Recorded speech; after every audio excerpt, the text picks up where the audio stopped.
Hello, everyone, and welcome to the premiere episode of Design Dash, the DMs Guild edition. In this friendly competition, we are challenging three fabulous DMs Guild creators to design an encounter based on a surprise prompt. How are we going to pick a winner?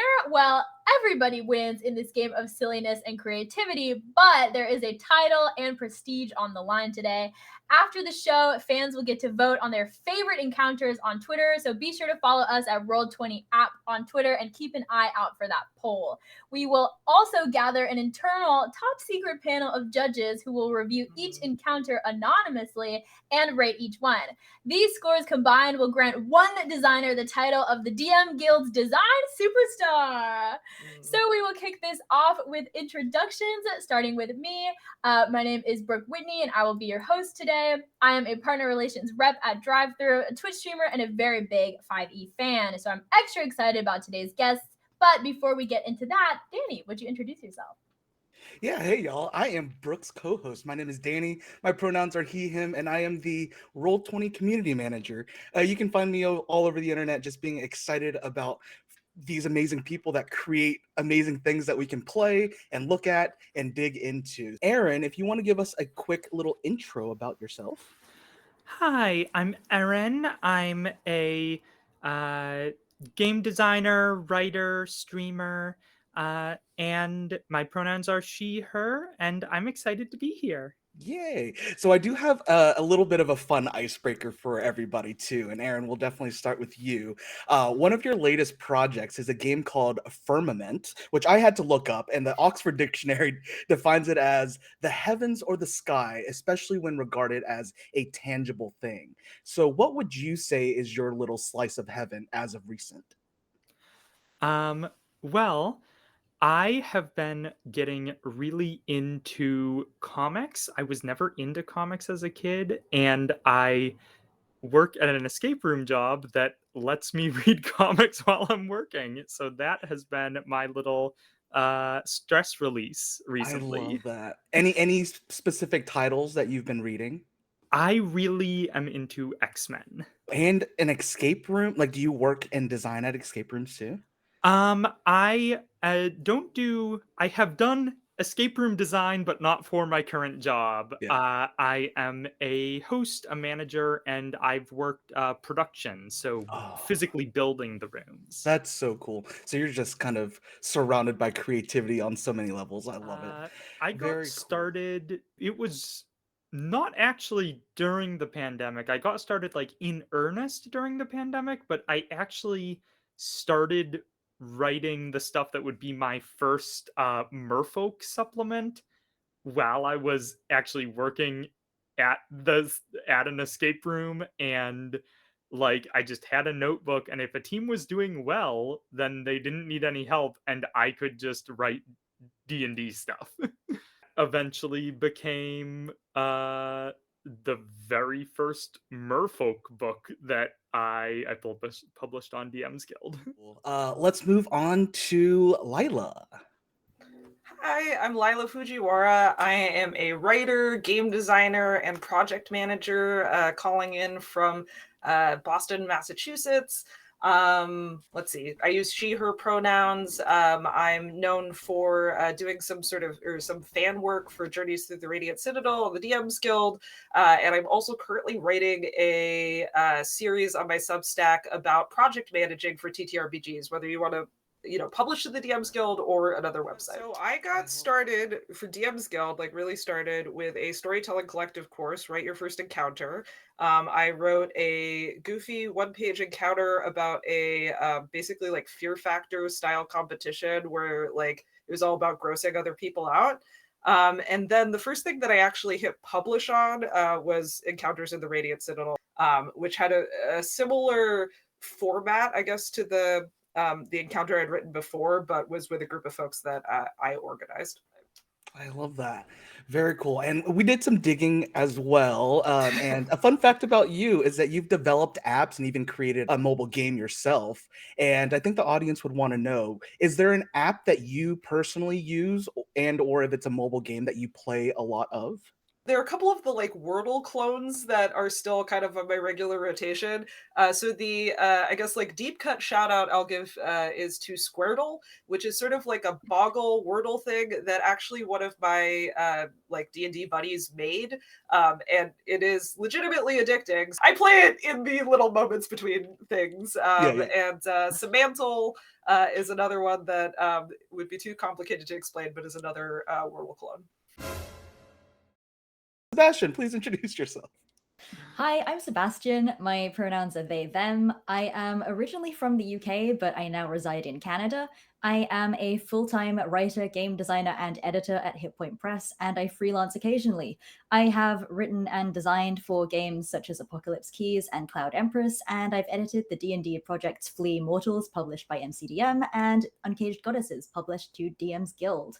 Thank you for having me. Yeah, so I got started because, it's a bit personal, but like at the time I was attending a support group for adult trans people with eating disorders, and we were all taking turns like facilitating the group. And so for my week I wanted to run a D&D game, and so I wrote up this D&D game for like notes that were intended only for me. And then I got good feedback on it, and everyone was like, oh, you're going to publish this? And I'm like, it hasn't actually occurred to me that I could publish it. But then I did the Storytelling Collective's Write Your First Adventure workshop and kind of polished it up into something that I could publish. And that adventure is Lake of Secrets, and you can find that on the DM. I will be re-releasing it for Roll20 because I've recently commissioned some new maps, because the ones in the original were fine, but they are ones that I drew myself, and so I got like a proper artist to do it. And I'm really excited to do that. So Yeah, everybody on here is so cool. We're so lucky, Brooke. But Sebastian, for you, we saw that one of your hobbies was fencing. So that's a really kind of unique hobby. But if you could take a stab at any other hobby, regardless of like how long it would take you to learn or whatever, it could be legitimately stab or the metaphoric stab as well. On the former billionaires, it's a hobby because I'd be doing it for free, and it would indeed take many hours. So there we go. Stabbing billionaires. That's the energy that we are. Yeah, like that's a carrying D&D on. adventure. Yeah. Well, these are our amazing designers for today. We get to see into the minds. As you can see, they're very creative from all different backgrounds. So, Brooke, why don't we get this party started? Yes, so today you will be given a surprise prompt, and you will have 15 minutes to design an encounter inspired by the prompt. So this can be anything. You guys can create a world, you guys can make a combat encounter, wherever your creativity leads you is absolutely fine. I will give you the prompt. Is everybody ready to get started? Yes. Yes, I'm so ready. Get me with it. Okay. In honor of PocketQuest, which is space themed, your prompt today is where the black hole leads. So Danny will set the timer for 15 minutes, and good luck. Have fun. Yeah, so 15 minutes on the clock. Enjoy yourselves, and we'll be able to sneak in a few. But yeah, while they're starting to design, me and Brooke kind of want to talk about some things that are going on between DM's Guild and Roll20. One of the coolest things is that we're starting to bring some of the bigger titles of DM's Guild onto Roll20. Full modules and add-ons are being added to Roll20, meaning that they'll have handouts and maps and dynamic lighting and all that fun stuff. So I do want to shout out just a couple of the most recent releases. We have a title called Volo's Guide to Getting Murdered by Matthew Whitby and Justice Arman, and that is specifically designed for characters 4 to 5, and there's new villains in there. There's a total of 19 encounters to choose from, and you can pick and choose where you put these encounters in. It is an Electrum bestseller on DM's Guild, so a lot of people have played it, so you might have heard of it already. But again, now it's on Roll20, where the maps and the tokens are already pre-placed, so you can get to the gaming faster, which is amazing. If you don't have a lot of time, there is a new one-shot that's being brought onto Roll20 called I Find That Familiar, and the premise is pretty cool. This is designed by Paul Gabat. They estimated that's about a 4-hour adventure, but listen to this premise. This premise is kind of cool. It's spellcasters all of a sudden can't summon their Fey familiars. Something must have happened in the domain of delight, where a lot of Fey creatures go before they get summoned using a familiar spell. So it's a 4-hour adventure from levels 1 to 4 characters, and you got to go out and find out where our cute little familiars are. Aww. I know, we got to save them all. And the last one, kind of on the flip side, which you might be able to throw some of these big bads, the Monster Manual 2 Expanded, number 2, which is the sequel to the best-selling Monster Manual Expanded by Dragon Nix, will give you 390 creatures that you can throw into any game. So if you just want more monsters, more variety, these stat blocks are already created. You get the art, you get the tokens, all that good stuff. So great for any adventure. But if you need more big bads, I mean, who needs more big bads? We all need more big bads. We all need more. And the best part is that Drive-Thru is also implementing the ability to cross-post Roll20 titles. So if you are a creator on the DMs Guild or on Drive-Thru RPG, you will have the opportunity to reach even more broader, excited customers who really want to pick up your products and use them. So if you're a designer who is interested, be sure to check that out. We have help center links in the description for you to begin converting. Heck yeah. So we're about 5 minutes into the challenge. The prompt is where the black hole leads. Where should we head, Brooke? Maybe we'll start reverse alphabetical order and we'll start with Sebastian this time. Let's do it. All right. So Sebastian. So right now, what I'm seeing is the Mirrorverse. One word, it is the first word in my document, Mirrorverse, because I am just really fascinated by the concept of alternate universes. And aside from like the existential weirdness, I just really like thinking about like different possibilities and like different versions of oneself who have lived different lives. And yet like it does ask the question, like what fundamentally like is you? Like what are the things that make up you, and how do you recognize that it's still you even though it's a different person? I love that. Just the word alone is just giving me like Oculus vibes. Yeah.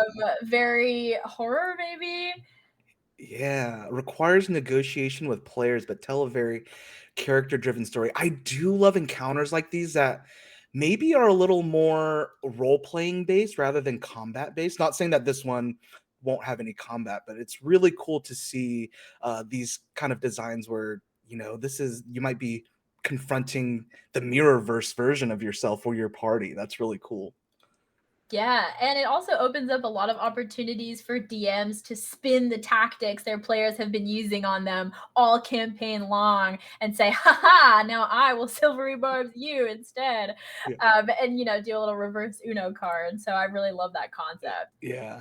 So another bullet point says players create their PCs in also a foil form. That's cool. And I just like that one bullet point below that one is just chaos with an exclamation point. So I basically just sat there visualizing a black hole, and it was just black, and I'm like, something happened. I need a creative anything. And that was like the first 5, maybe 7 minutes of my design dash. But yeah, then I picked up from there. Ooh, see another one. So social / exploration / combat. Let's see what they have. The first thing that we saw was very dense for this one. Things I know about black holes. Very dense. So some location ideas Lyla has put up are somewhere that lost things go, a place that plays on density, or an opposite world. Ooh, a little Mirrorverse crossover. And last but not least, let's hop over to Erin. The first place that my mind went was weird space Star Trek stuff. Weird space anomaly is like the vehicle for plot in every episode of Star Trek. All right. So the first thing we see is a question to the audience or to the design itself, space station. And then Event Horizon. Isn't that another horror movie? Have you seen that? Event Horizon? I'm not. I think it But is. I love that. So yeah, that one kind of description is a wild space station that orbits around a wormhole that spits anything out sucked through a black hole on the other side of the universe. Um, yeah, it's really neat to see how all these different designers think. I saw that Lyla, they had the kind of just brainstorm dump, and then at the Yeah. very end they already kind of had like a conclusion, so it's kind of cool to see like you have a conclusion of what the venture might be and then you work backwards from there. Yeah, and how to sort of fill in the blanks where you leave that space for yourself. Speaking of space, this is a great time to talk about PocketQuest, which came out on drive-through on July 1st. The great thing about PocketQuest is that it is our second annual game jam that drive-through has hosted, where we welcomed experienced and new designers to create a whole new game in just 20 pages from the prompt out of this world. So we provided so much support for PocketQuest creators, from templates to promotional tools, including a banner on our front page. And you can still check out these awesome works by searching up PocketQuest 2023 on drive-through. And be sure to keep an eye out for our next game jam, as we love to help and support new designers who are looking to create their first work on our platform.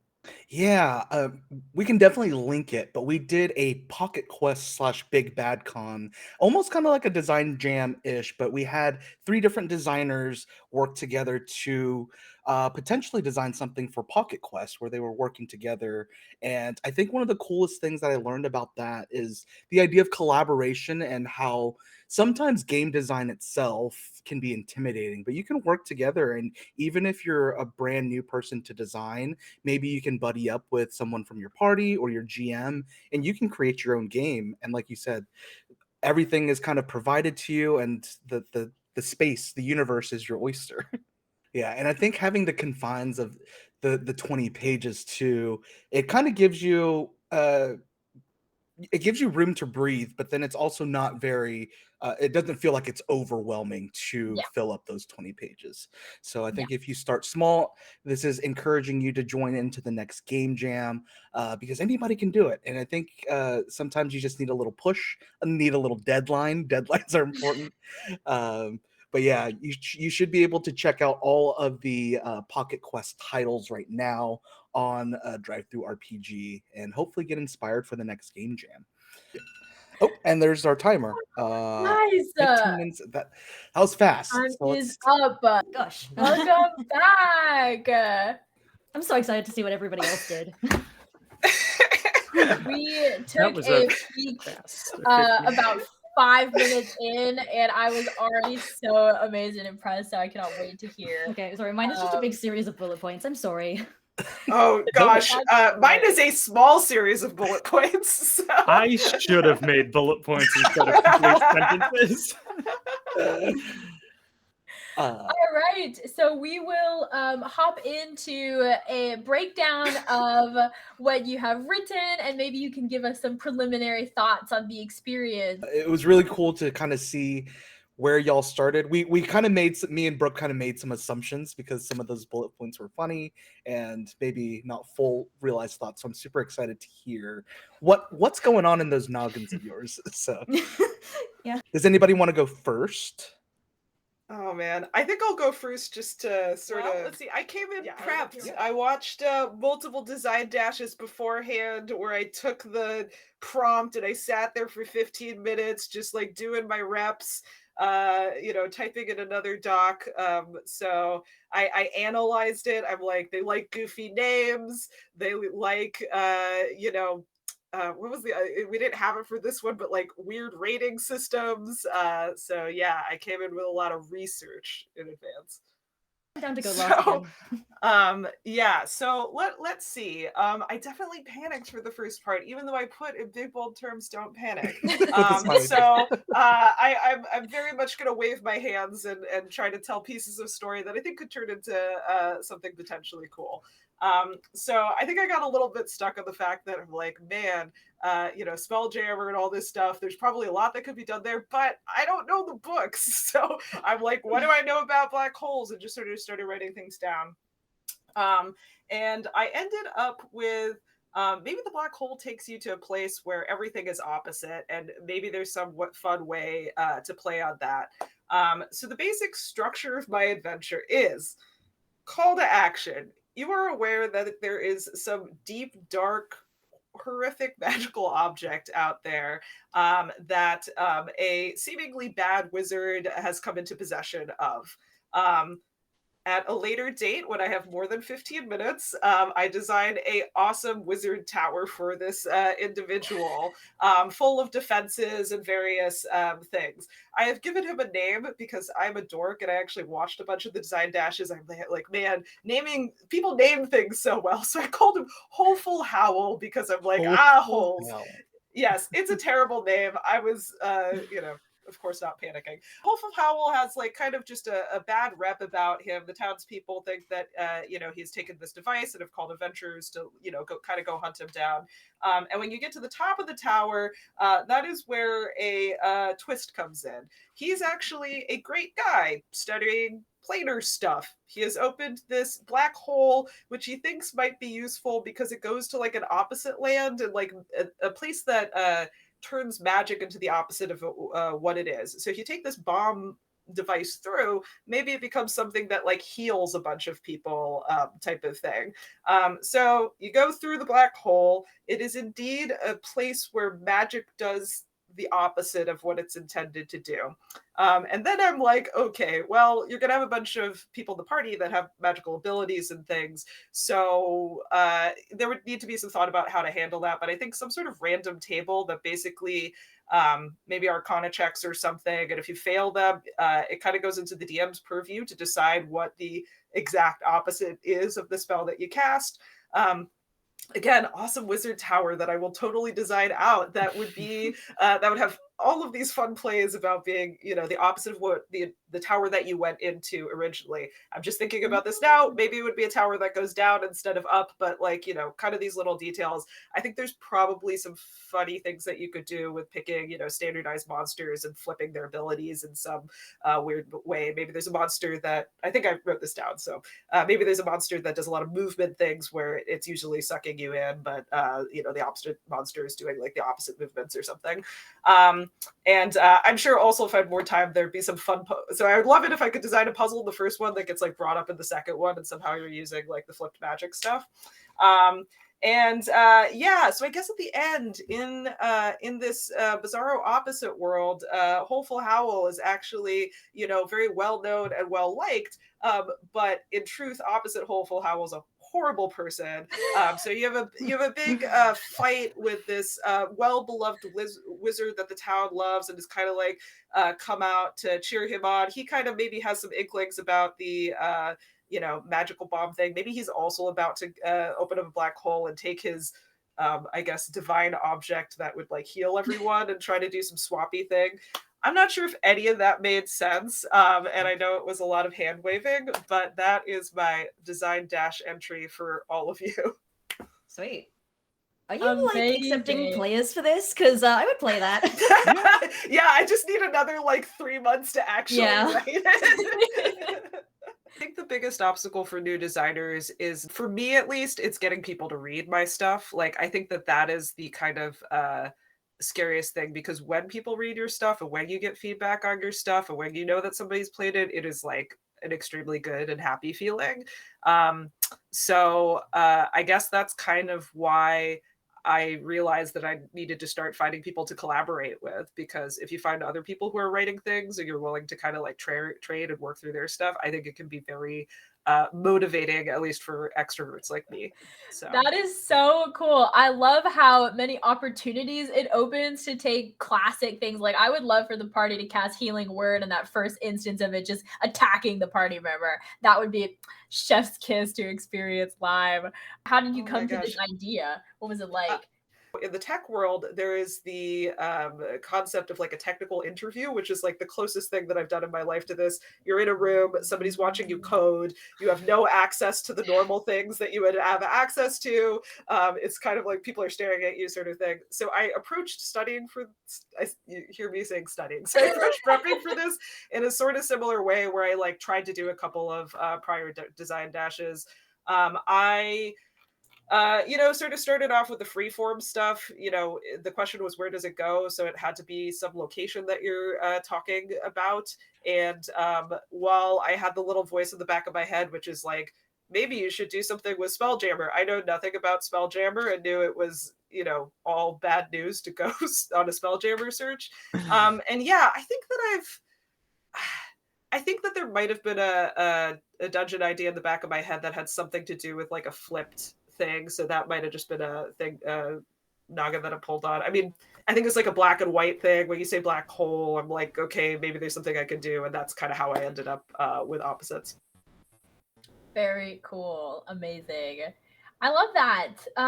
So then I guess we'll move on to Erin and hear about what you have designed for us. Amazing job, Lyla. Thank you so much for sharing that. One secret ingredient that I kept from my other competitors was panic. I think that was really what was driving me the whole time, was trying to write as fast as possible, incoherently as possible. All right. So I started out by just screaming a bunch. And Lyla says, "Don't panic, smile," and you're just ah. when I do an encounter, I like to sort of have. I really like encounters where it's just like a weird guy you can meet and who like is sort of a quest giver. And so I came up with on the setting of Event Horizon, which is a wild space station that is orbits around a wormhole that is basically the butt end of a black hole. Like it just spits out stuff randomly that goes into the black hole. So there's a bunch of just weird factions and that I never actually ended up building because I got caught up in the weeds. And I also realized that this is basically kind of what Deep Space Nine is. But the weird guy that I put as the encounter is the Charming Stranger. And they are a tiefling who is only known as the Charming Stranger. They've been on Event Horizon since longer than anyone can remember. They're very mysterious and they're sort of the hub for gossip, and they can get you anything you need on the space station. And I made a couple jobs that they can give you. So one of the jobs is diplomatic immunity, that it involves one of the factions, the Hulls of Diplomacy. They're an alliance that are dedicated to resolving disputes without going to war, which of course means that everyone is spying on everyone else at all times. And so the Charming Stranger, being sort of an information broker, wants information on some of the factions. So they tell you to locate the spies of two factions and steal dossiers for them. And then, just to cause a little trouble, switch the dossiers and give them back to the wrong faction. And then Hunk of Junk, which is the Junkers are independent wild spacers that basically build ships out of the random stuff that comes out of the black hole. And basically, the hardest thing to get is a spelljamming helm, just like in everywhere else in Spelljammer. And so they are paying the Charming Stranger to get one, and the Charming Stranger is passing the buck to you, the adventurers, because you're the main characters of this story. And so you have to go in and basically steal the hyperdrive off of any ship that is docked here, and don't get caught. And then I ran out of time for the last mini quest. Now this might be a little cheating, but I need to know what spell jamming, not spell jamming, would have been.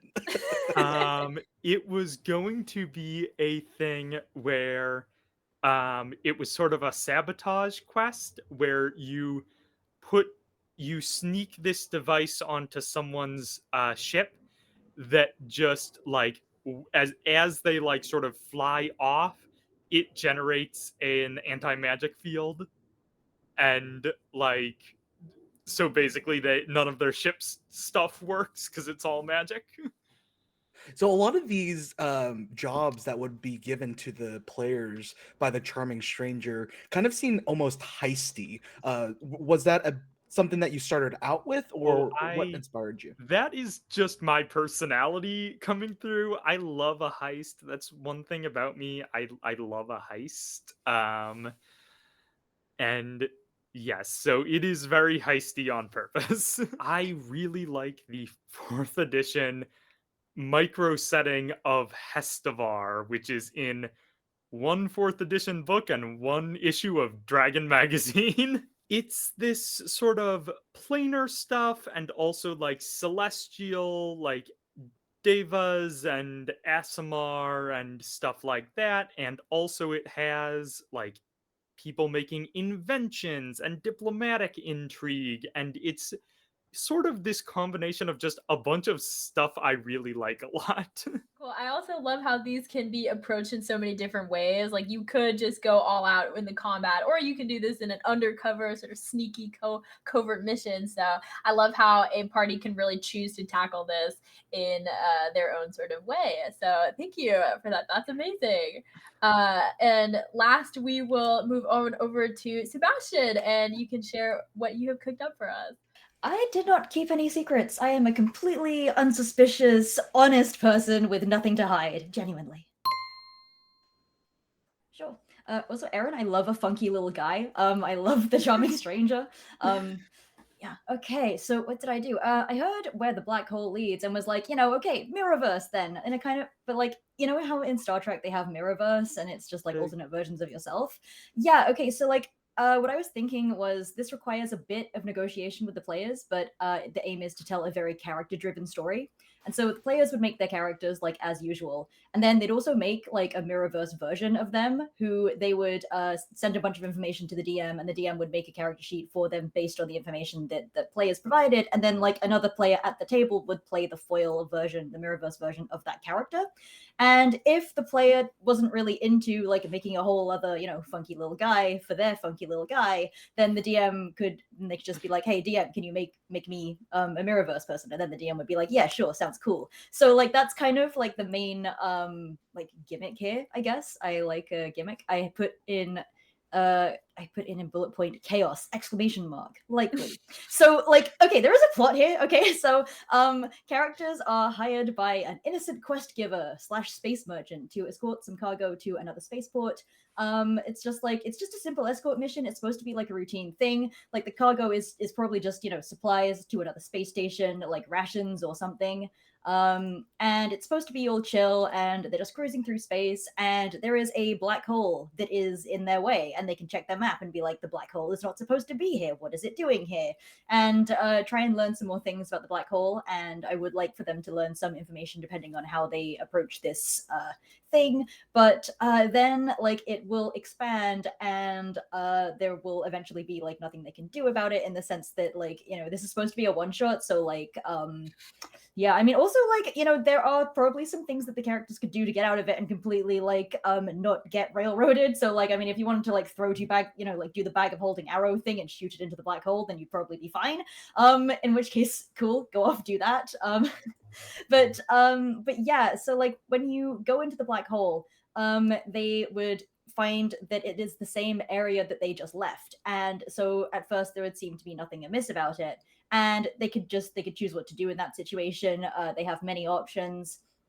But like the most interesting option to me is if they try to get in touch with anybody who is not on the ship, they would instead encounter the Mirrorverse version of that person to receive the communication. So things will start to get weird from there, hopefully. I think while they are doing this, I had some encounter ideas. So like definitely some very dangerous aberrations that I would like to design. They know deep speech, capable of telepathy, and also they have tentacles. That's kind of as far as I got with that, but tentacles are extremely important to me as like a monster design feature because they're cool.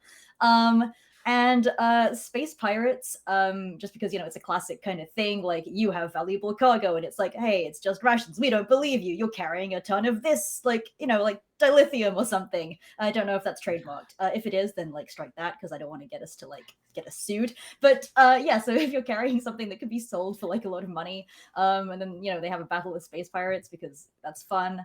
And then eventually, like, at some point, they would receive a communication from the merchant who hired them, plus a bunch of, like, secret DM info, because the plot twist is that the merchant is responsible for the Mirrorverse, having sent them there, like, deliberately, hoping that their alternate universe selves would take care of them and kind of extract all of, like, their brains and personalities and all of their various strengths to make a clone army, because this merchant is not exactly the most innovative in terms of, like, building stuff, so, like, they haven't been able to, like, build robots for production or what have you, but they are good at magic and can do clones to, like, replace actual workers, because it's myself, and I have to, like, the whole thing is I hate capitalism, so this is, like, kind of how they plan to maximize profits for their merchant business and achieve market domination in space.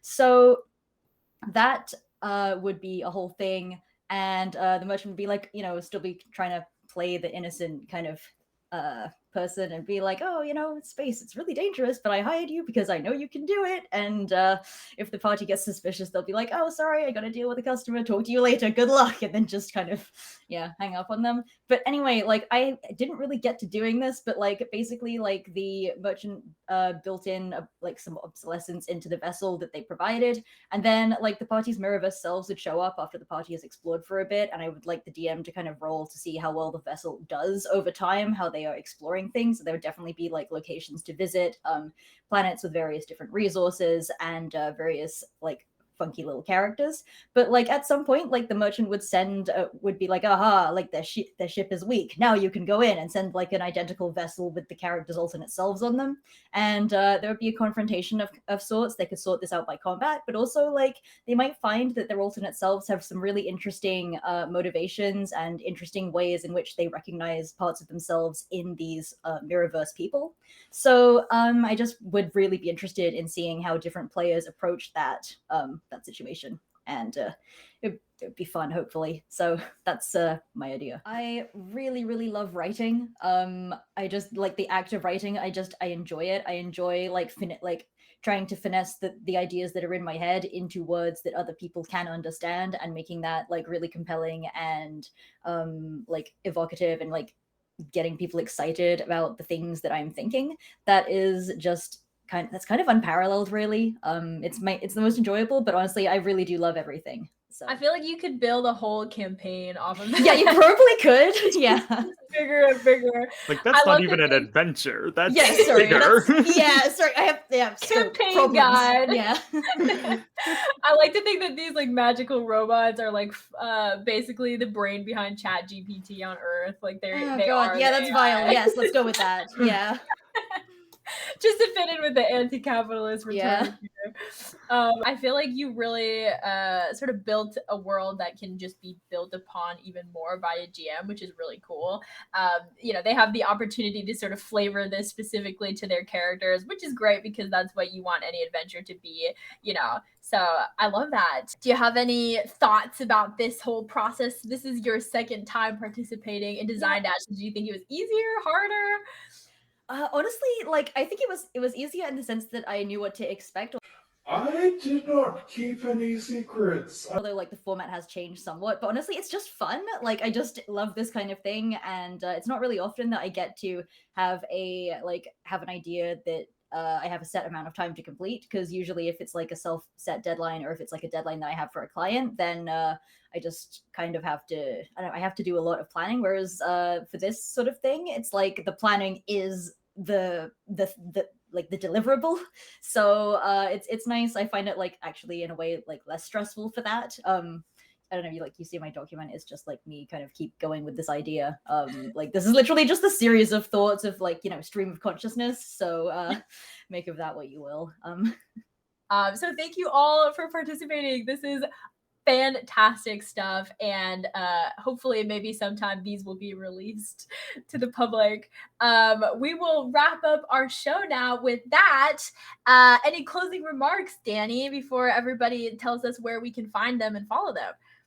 Just make sure that you'll be able to vote throughout the weekend, and you can pick who you think would be the most exciting to play. So definitely vote, check it out over social media, retweet, repost, share with your friends, and make sure you follow these amazing designers. So let's do quick little outros, and we'll start reverse. So Sebastian, if you want to tell the audience where they can find you, what you're working on, all the cool stuff that you do. Yeah, so yes, I have been Sebastian. You can find me on Twitter at SebastianUA, so SebastianYue, and on my website at sebastianua.ca, because I'm, again, Canadian. And you can find my projects. I've worked on the Big Book of Big Bads and Creatures and Curios with Hit Point Press. And later on in the year, Flea Mortals will be coming out, and I'm really excited for that. But yeah, please check it out. Thank you. Lyla, you're next. Hey, so I'm Lyla Fujiwara again. On Twitter, I'm Cerulean Otter, so like the color of the animal. On the rest of the web, I am Jar of Eyes. So you can just do jarofeyes.com if you want to get to my portfolio. There you will find links to the Jar of Eyes Substack, which again has that like project managing TTRPG series that I'm doing. I have some titles on DM's Guild. I have Encounters in the Radiant Citadel, which Brooke is actually on. So I buried the lead with that. Yeah, she wrote a awesome encounter along with 9 other collaborators on that. And let's see. Oh, also Out of Luck, which is a reverse heist with a magical Tanuki idol that causes bad luck. There's a crime boss. There's a steamboat firework battle. It's a lot of fun. Up and coming, I have a personal project with Taylor Navarro where we're looking into the 5e chase mechanics. I'm also doing a pirate-themed venture as part of an Adventures League thing at Gamehole Con. And the last thing that I really want to talk about is my indie RPG Jukebox. Jukebox is a homage to Broadway musicals and movie musicals, which features heavily you and your friends singing karaoke. So you sing a full musical over the course of 4 hours. That'll be going to Kickstarter sometime in October. So if that sounds like your jam, no pun intended, maybe pun intended, go ahead and follow me on Substack, or we might have some links in the show notes. Amazing. That sounds so cool. And to close us out, Erin, take it away. Hi, I'm Erin. You can follow me, find me on Twitter and on itch as Vale's Edge Games, and on DM's Guild as Erin Tierney. Like Danny said, I've released a game, Firmament. It's an action fantasy game. If you like fast-paced action, check that out. On DM's Guild, I have a ton of stuff, lots of space stuff I'm on actually as well. Check out Voyagers and Venturers, where I write the mantis-like Chichil. And also check out upcoming, I have Saraza's Guide to All of Time, which is on DM's Guild. It will be coming out probably pretty soon after this. It is a entirely time-themed D&D book, the sort of continuation of another book that is already out called Time and Again. So check that out. I work with a bunch of great writers on that, and there is some really good stuff in there.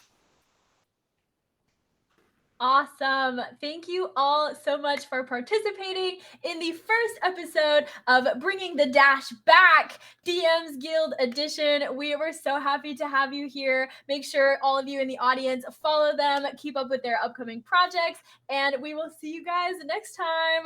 Goodbye, everyone.